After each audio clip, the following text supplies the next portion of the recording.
Šaltojo sezono pradžioje pavojai. Kaip tinkamai paruošti automobilį žiemos sezonui. Viktorina – miškas mano svajonių namai. Vaistininkai pataria.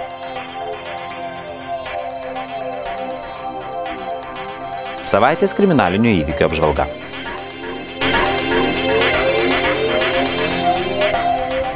Sveiki, gerbiami televizijos žiūrovai. Sveikinusi su jumis informacinėje laidoje Savaitė. Prieš prasidedant šildymo sezonui, energetikai profilaktiškai tikrina ir išbando šildymo sistemų būklę. Negyvybės draudimo bendrovių specialistai rekomenduoja gyventojams, gavusiems pranešimus, kad jų namie bus atliekami profilaktiniai bandymai, pasilikti namuose, kad atsitikus nelaimė jie galėtų aktyviai reaguoti.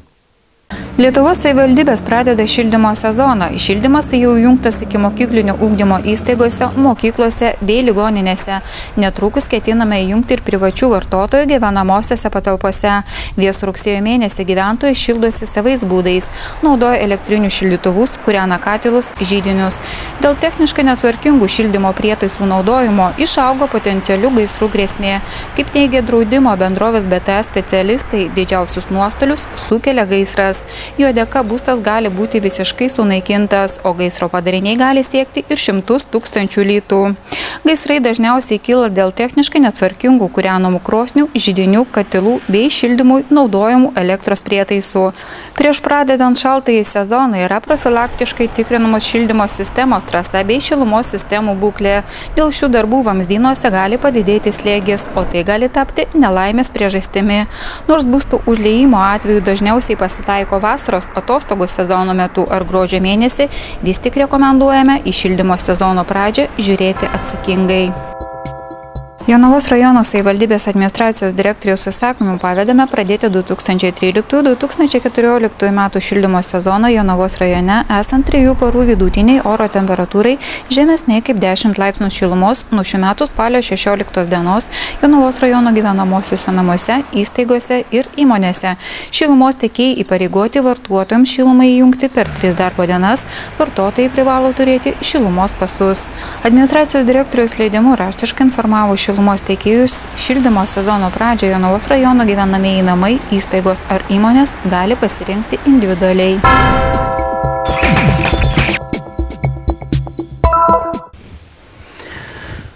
Remiantis negyvybės draudimo bendrovės BTA nepilnų 3 metų duomenimis, Lietuvoje netikėtai spūstelėjus šaltukui ir atsiradus plikledžiui, eismo įvykių spalį vidutiniškai išauga 26%, o lapkritį net 2 lyginant su kitomis minėtų mėnesių dienomis. Todėl raginame vairuotojus nelaukti pirmojo sniego ir jau dabar paruošti savo automobilį žiemai. Šalti orai žada vis sudėtingesnės eismo sąlygas ir iš vairuotojų reikalauja atsakomybės ne tik saugiai vairuoti, bet ir važiuoti saugiu automobiliu. Kaip išvengti papildomų rūpesčių ir tinkamai paruošti automobilį žiemai, kurį šiemet prognozuoja sinoptikai, bus ilga ir šalta, kalbame su uždarosios akcinės bendrovės Juta Jonavos filialo direktoriumi Kęstučiu Macioniu. Aš manau, kad tikrai jau yra pats laikas susirūpinti savo automobiliu ir jo paruošimu šaltajam sezonui, žiemai. Tai žinoma, pirmasis darbas, kurį reikia padaryti ir turbūt daugiausiai išlaidų pareikalauja, tai yra padangų pakeitimas ir patartina, kad būtent neužsitęstų, žmonės neužtemptų, liaudiškai tariant, gumos. Ir kiek įmanoma anksčiau susirūpintų klausimų, nes, kaip žinia, ir manau, kad po trupučiuką visi pastebi, kad kai iškrinta pirmas sniegas ar oras pasidaro jau grinai žieminis, tai tada visi puola į autoservisus, pas padangų montuotojus, kad iš tikrųjų kuo greičiau pasikeisti padangas. Tuomet visi stovi eilėse, laukia, gaišta laiką. Tai manau, kad aš čia nieko naujo tikrai nepasakoju ir kiekvienais metais pastebim tokią tendenciją, kad iš tiesų žmonių skaičius, kuris rūpinosi tais dalykais iš anksto, vis auga ir neatideda paskutinį dienai. Tai dėl to belieka pasidžiaugti. Be abejo, šaltuoju metu laiku bene didžiausią reikšmę eismo saugumui turi automobilių padangos. Pasirinkus pigias nežinomo gamintojo padangas ateityje galite turėti papildomų rūpesčių. Taip pat reikėtų susimastyti apie padangai suteikiamą garantiją. Pasirenkant padangas reikia atkreipti dėmesį ir į greičio indeksą, bei žiūrėti, ar jis atitinka automobilio gamintojo reikalavimus. Vienas iš paskutinių vartotojų svarbių rodiklių renkantis padangas – tai pernai įsigaliojęs Europos komisijos reglamentas, kuris reikalauja, kad visos padangos pagamintos po 2012 metų birželio mėnesio ir parduodamos Europos Sąjungoje būtų su specialiu lipduku arba etikete, kuri būtų parodyta parduodant padangas. Anksčiau vairuotojams galbūt buvo truputėlį sunkiau išsirinkti padangas ir galbūt pagrindinis kriterijus būdavo kaina. Kaina iš esmės atspindėdavo padangos kokybę. Tai galima ir pasakyti, kad padangos kaina labai dažnai atspindi iš tikrųjų jos kokybę ir kuo padanga yra brangesnė, tuo paprastai jinai yra visose sąlygose, tiek ant sauso, tiek ant šlapio, tiek ant sniego ar ledo, jos sąlygos yra darbo sąlygos, ta prasme, ir veikimas yra geresnis. Dabar įsigaliojus naujai Europos direktyvai atsirado ženklinimas, specialus ženklinimas ant padangų, kur yra 3 parametrai ir ten tie 3 parametrai turi savo vertinimo kategorijas. Tai tokiu būdu žmogui besirenkančiam padangas yra lengviau identifikuoti, kokios tos padangos yra charakteristikos ir ar tos charakteristikos žmogų tenkina ar ne. Ir tada tuo pačiu atsižvelgiant į kainą tas padangas pasirinkti. Tai tie 3 parametrai tai yra triukšmo lygis, tai yra kokį triukšmą skleidžia padanga, tai yra matuojama decibelais. Tai yra matavimo indeksas, kuris nurodo, kaip padanga elgiasi ant šlapio asfalto, ant šlapios kelio dangos. Ir trečias parametras yra tai vadinamas ekologinių parametrų, tai yra kaip padanga taupo arba netaupo kuro sąnaudas. Tai yra padangos dėvėjimasis, kontaktas su asfaltu. Tokiu būdu, jeigu jis yra didesnis, tai, sakykime, jinai yra, pareikalauja daugiau kuro sąnaudų, kurios yra labiau ekologiškos, tų kuro sąnaudos yra mažesnės. Tai visi tie 3 parametrai yra įvardinti ant specialiai užklijuotų paženklintų lipdukų ant kiekvienos padangos ir žmogus renkantis tą puikiai akivaizdžiai mato ir gali palyginti vieną padangą su kita ir atsižvelgiant jų kainą. Taupydami lėšas, vairuotojai susigundo naudotų padangų pardavėjų pasiūlymais, net nesusimastydami, jog iš kitų šalių įvežamos naudotos padangos neretai tose šalyse būna jau išmestos utilizuoti, kaip nebetinkamos naudoti ir keliančios pavojų eismo saugumui. Vis tik ši rinka yra populiari, tad pasiryžus pirkti naudotas padangas, ypač svarbu atkreipti dėmesį ne tik į protektoriaus raštą ir gylį, bet ir į padangos pagaminimo metus. Žinoma, yra ir žmonių, kurie renkasi dėvėtas padangas, jos dažniausiai atkeliauja iš vakarų Europos. Tikrai negaliu griežtai teigti, kad tai yra didžiausia blogybė. Geriau tikrai dėvėta žieminė padanga negu vasarinė padanga ir tikrai dar pasitaiko atveju, kad žmonės važiuoja su vasariniam padangom. Tačiau taisyklės reikalauja, kad padangų protektoriaus gylis būtų nemažesnis kaip 3 mm. Bet nereikia pamiršti, kad padangos ir jos savybė žiemą, ypatingai minusiniai temperatūrai esant, tas savybės nustato ir padangos amžius. Jeigu padangos milimetrų gali būti ir 5, tarkime, atitinka tos reikalavimus, bet padanga bus jau kokių 5 ar 6 metų, pati guma ir jos struktūra bus ženkliai pasikeitus nuo gaminimo, tai jos savybės labai ženkliai sumažėja ir sumažėja iki minimumo. Ir tuomet ta padanga tampa praktiškai neveiksni žiemą. Tai tuomet perkant ir dėvėtą padangą tikrai siūlyčiau atsižvelgti jos gaminimo metus. Paprastai rekomenduojama padangą dėvėtą eksploatuoti iki jai sukanka, jeigu galima taip išsireikšti, 5 metų. Daugelis ruošdami savo transporto priemonę žiemai apsiribojo tik vasarinių padangų pakeitimų į žieminės. Tuomet nereikėtų stebėtis, jei šaltuoju metų laiku iškils papildomų problemų. Transporto priemonės nepavyks užvesti ar suges kitos automobilio sistemos. Specialistai rekomenduoja ne tik pasitikrinti automobilio padangų būklę, bet ir įsitikinti, kad automobilis yra techniškai tvarkingas. Be padangų, tai manau, kiekvienas vairuotojas bent jau kažkiek turintis įgūdžių gali įvertinti savo automobilį ir ar jam reikia daug įdėti paruoštą automobilį žiemai, bet manau, kas tų įgūdžių neturi, tai tam autoservisai ir yra, kad patikėtų savo automobilį apžiūrai ir kad tas automobilis būtų paruoštas žiemai. Tai tokio pagrindiniai momentai, ką galėčiau išskirti, ar ne, ką reiktų atkreipdėmėsi, tai be tų minėtų padangų, tai manau, kad reikėtų šviesas pasižiūrėti, ar visi žibintai dega, ar visos lemputės, ar teisingai sureguliuoti žibintai, nes daug tamsaus meto bus, ar tvarkingos valytuvų šluotelės, peržiūrėti visus skysčius, ar tai būtų tepalas, ar aušinimo skystis, langų apiplovimo skystį pasikeisti iš vasarinio į žieminį, žinoma pasitikrinti ir automobilio važiuoklę. Tai va tie esminiai pagrindiniai automobilio mazgai, kurie būtent aktualūs žiemai. Be abejo, yra ne mažiau svarbus momentas, tai yra ir automobilio baterija. Tai paprastai jos nenustatysi, ar jinai dar gali gyvuoti ar negyvuos, tai paprastai parodo pirmasis šaltukas ir pirmasis minusas temperatūros, tai tuomet jau atsispindi, ar tas akumuliatorius dar gali tarnauti visą žiemą ar ne. Pradėkite jau dabar ruošti savo automobilį žiemai, nelaukiant vėlyvo rudens ir pirmojo sniego.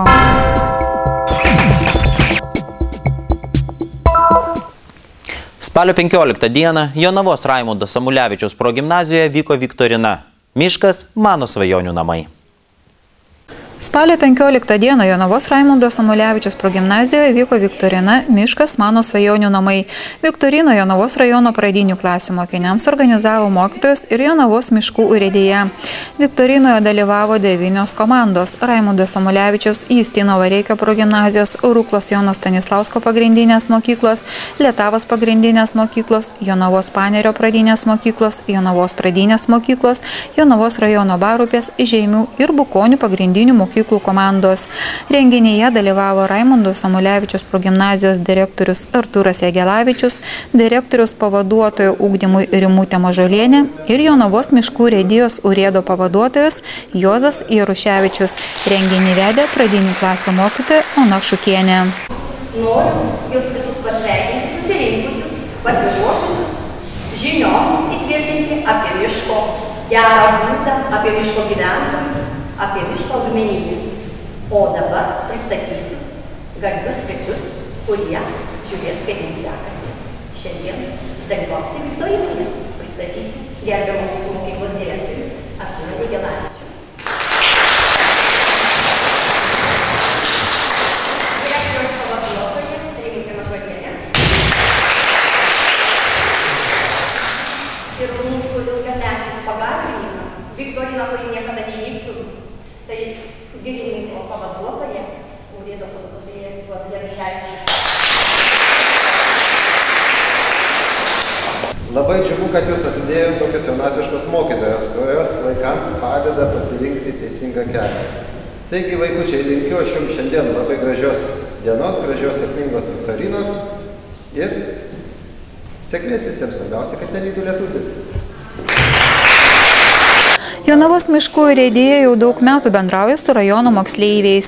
Mokyklos direktorius Artūras Jagelavičius įteikė padėką miškų urėdijai už ilgametį bendradarbiavimą ir pagalbą organizuojant viktoriną "Miškas – mano svajonių namai". Kiekviena komanda turėjo atlikti namų užduotį, pavaizduoti, kaip reikia saugoti gamtą ir elgtis miške. Mes visada atėję į mišką matome tai.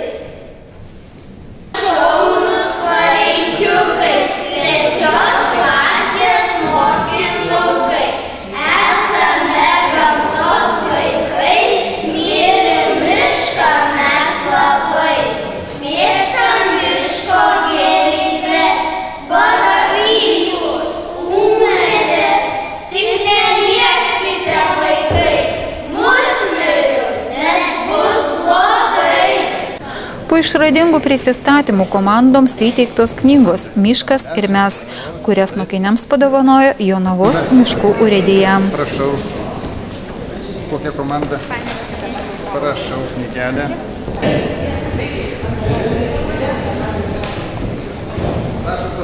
Antra viktorinos dalis vyko gamtoje Jonavos miškų urėdijos poilsiavietės zonoje.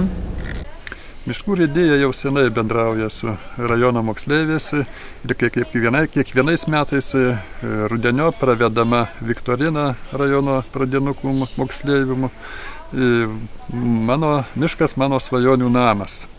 Tai šiuo atveju mes randamės Jonavos miškų urėdijos poilsiavietėje, kuri randasi nuo Jonavos nutolus ne taip toli. Ir čia šią gražią popietę su vaikais pravedame viktoriną šią. Vaikai susipažįsta, pasakoja apie jiems žinomus žvėris, medžius, atsako į klausimus, patys užduoda klausimus. Iš šioje vietoje vyksta pirmą kartą renginys gamtoje. Vaikai labai patenkinti, dar jiems bus uždavinių, kuriuos jie turės įspręsti ir atsakyti į klausimus. Laukiame pabaigos viktorinos. Vaikai čia ne tik sužinojo daug įdomaus, bet ir sutiko tikrą miško šeimininką – Girinį.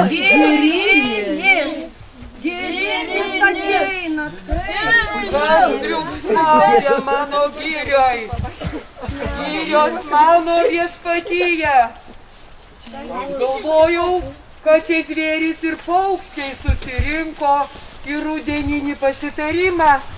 O čia tiek daug gražių vaikų, ką jūs čia veikiate? Mes atvažiavom į Viktoriną, miškas mano svajonių namai. Miškas svajonių namai vis dėlto teisingai. O kodėl miškas svajonių namai? Kodėl tau miškas svajonių namai, mergaitė, su ausytėm raudonom? Kodėl jų miškas svajonių namai? Čia atvažiavote pavalgyti, prie stalų susėdote. Pavalgyti atvažiavote? Miškas daug gerybių turi, kas mes visi be medžių, taip? Kas mes be grybų, mergytė teisingai sako, kas mes be uogų, be žolės, be paukščių, be žvėrelių, kas mes tokie. Mes būtume niekas, vaikai, už tai turime ką daryti miškui? Saugoti jį, nešiukšlinti miško. Tai jūs dėl to turbūt ir suėjot pasitarti, kaip tą mišką globoti, kaip jį saugoti, nešiukšlinti, atsodinti, gink Dieve nenumesti degtuko. Pabendravęs ir su vaikais, ir su miškininkais, Girinis išskubėjo atgal į mišką. Tuo tarpu moksleivių komandos ir toliau atsakinėjo viktorinius klausimus, dalinosi žiniomis apie mišką ir jo gyventojus. Vyriausiasis miškininkas Juozas Jaroševičius parodė vaikams miško takelius, papasakojo apie augalus ir miško gyvūniją.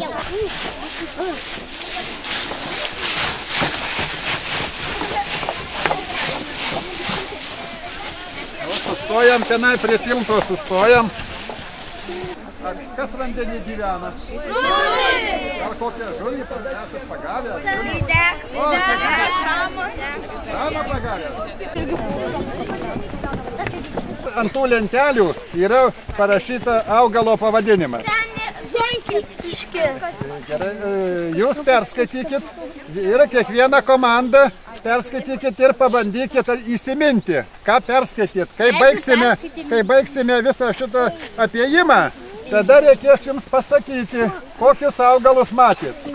Pasak mokytojos Onutės Šukienės, tokios išvykos į gamtą labai praturtino mokinių žinias ir palieka didelį įspūdį. Čia kasmet susirenkam į Viktoriną, miškas mano svajonių namai. Mokiniai atsako į klausimus, sužino apie mišką plačiau, apie gyventojus, apie augalus. Yra įvairiausių klausimų. Praktinės užduotis paruošia girininko pavaduotojas Jaruševičius Juozas. Labai daug mums padeda tikrai ir čia vyksta kasmet tos šventės. Ar kasmet vaikai būna gamtoje? Ne visada, tai priklauso nuo oro. Šiemet labai pavyko mums, kad oras yra labai palankus ir tikrai vaikams didelį įspūdį ir naują taką gamtos aplankė, viską tikrai labai praturtino. Pasibaigus viktorinai visi draugiškai dainuoja dainą Žemė Lietuvos, ąžuolai žaliuos. Komandoms įteiktos padėkos ir maumedžio medeliai, kurios kiekviena komanda pasodins prie savo mokyklos. Lietuvos pagrindinės mokyklos komanda. Duodam padėką kaip kapitonui ir duodam po medelį pasisodinti prie mokyklos. Medelį šitą pažįstate? Ne. Čia yra maumedis. Maumedis. Čia augantis greitai pasodinsit ir globosit, matysit, Koks užauga, kaip auga, kad... Jonavos rajono Barupės pagrindinės mokyklos komanda. Eisim visą komandą. Va visą komandą eiti kartu iš tikrųjų.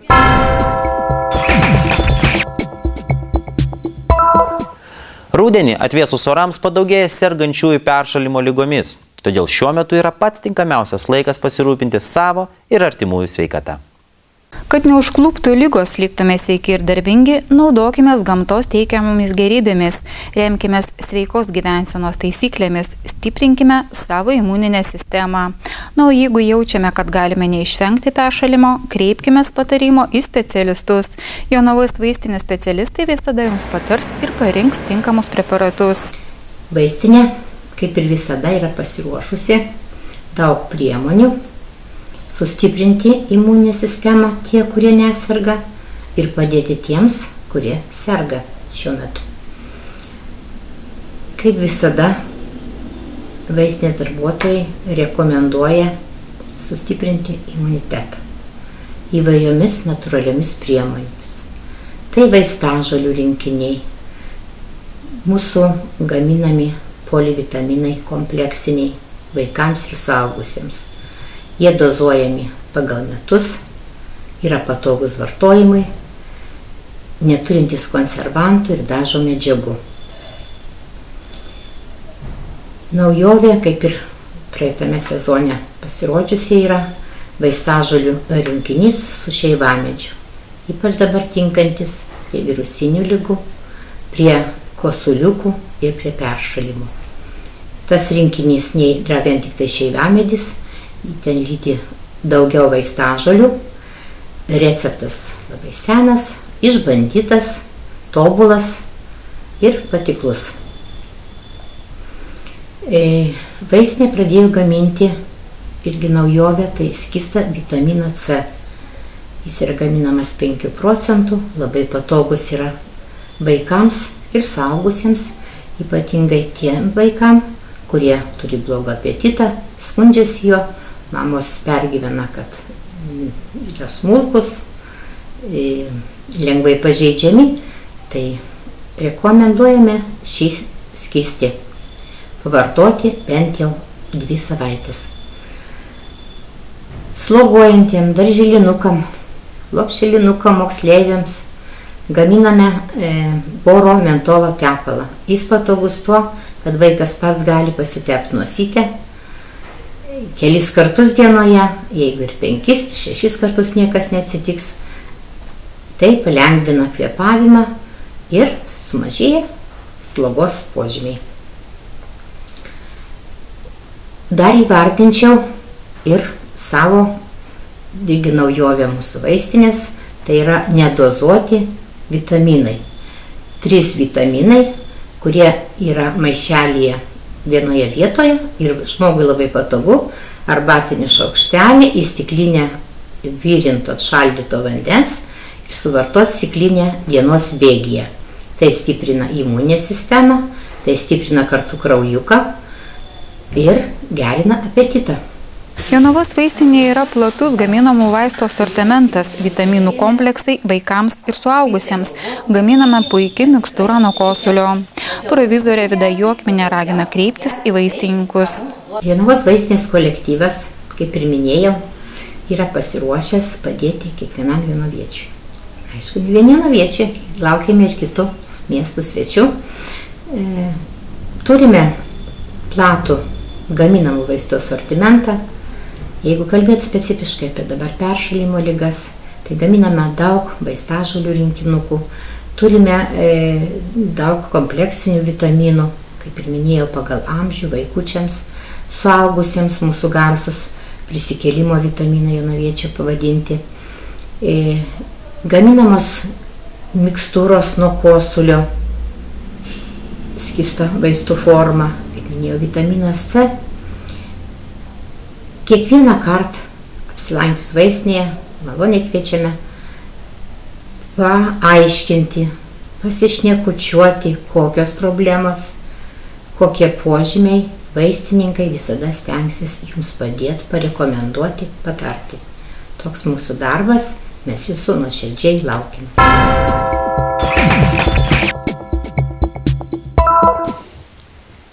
Savaitės kriminalinius įvykius apžvelgs organizacinio poskyrio viršininkas Mindaugas Juknys. Sveiki, Kauno apskrities vyriausiojo policijos komisariato, Jonavos rajono policijos komisariato informacija apie savaitės įvykius. Spalio 11 dieną dėl neteisėto disponavimo narkotinėmis ar psichotropinės medžiagomis be tikslo jas platinti pradėtas ikiteisminis tyrimas. Apie 10:40 min.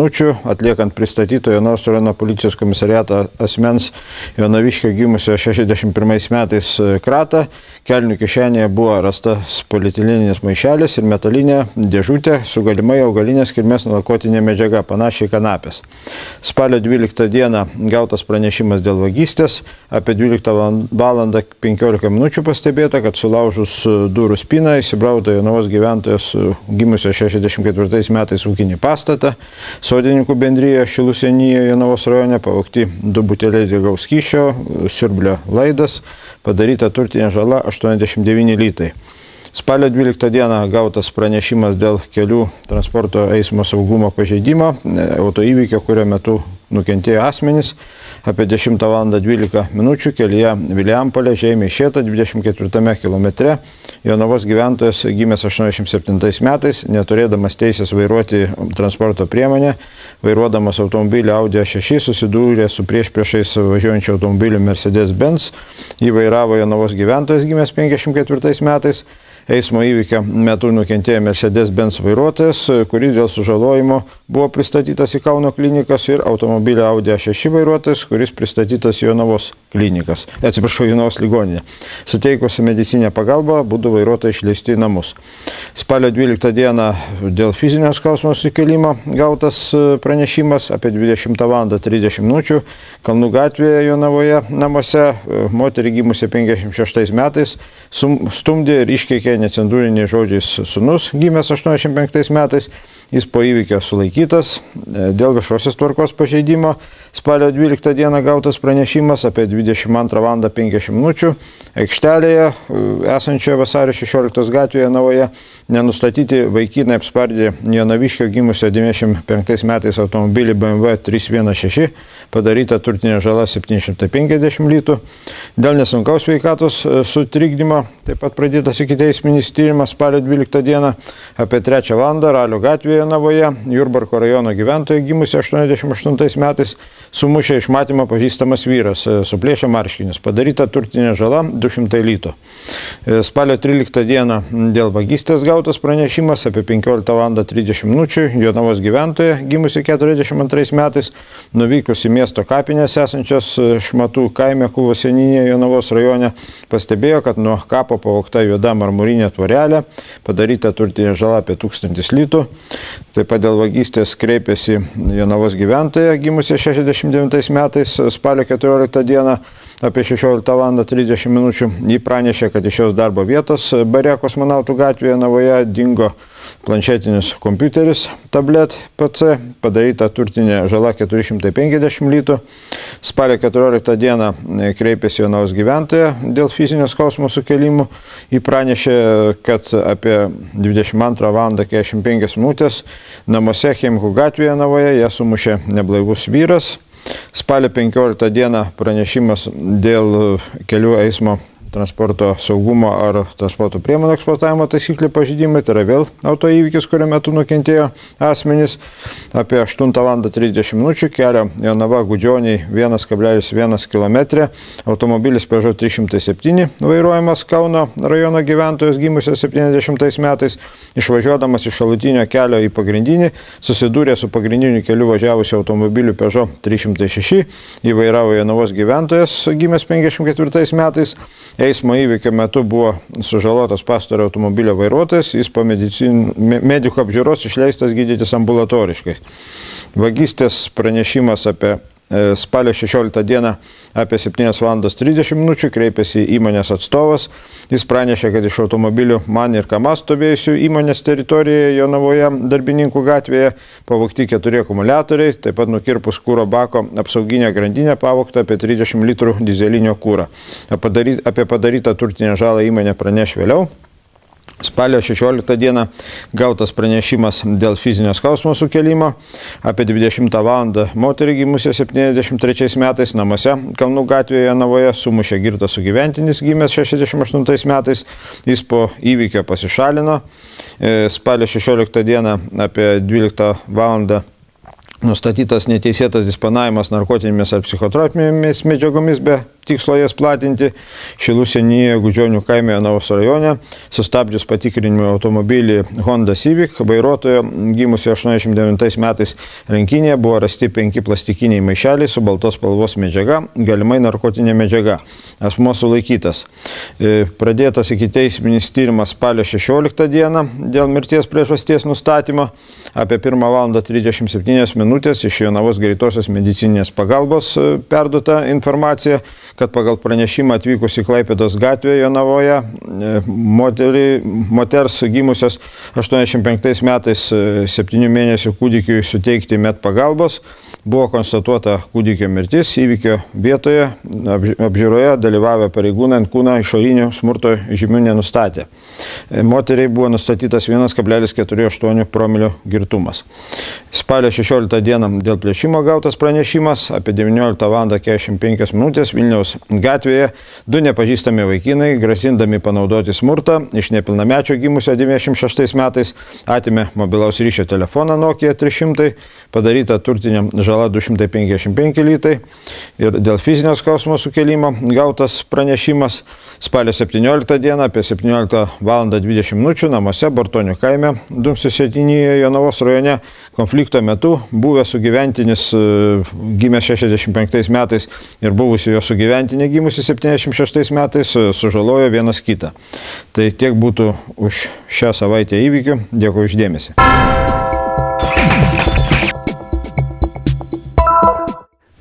Toliau informacija apie orus, o aš su jumis atsisveikindamas linkiu geros nuotaikos ir šilumos namuose.